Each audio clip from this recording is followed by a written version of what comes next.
Soldier's room unchanged 100 years after his death in First World War.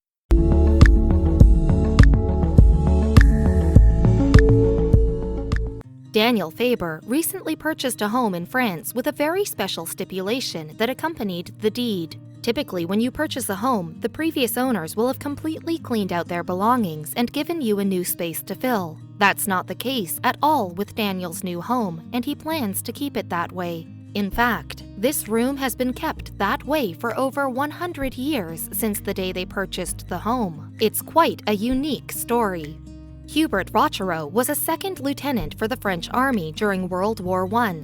He left home for war, and his parents left his room alone, so it would be the way he left it upon his return. Hubert was killed from wounds inflicted in battle in Belgium on April 26, 1918. His parents were obviously devastated and sold the home in 1936 with a special clause in the deed. The soldier's bedroom must remain exactly the way it was for 500 years. So far, it's been over an entire century, and the bedroom has been left exactly as it was the day Second Lieutenant Hubert left for the war. The bedroom is still full of all of his possessions. His military jackets have holes from moths and have been tattered over for years. His desk is still covered with his military paperwork and personal pictures. There's even an untouched gun collection. The current owner of the home has done some research and has found that there is no legal basis binding him to keeping the room that way. He does respect the history and memory of this veteran and plans to keep the room the same.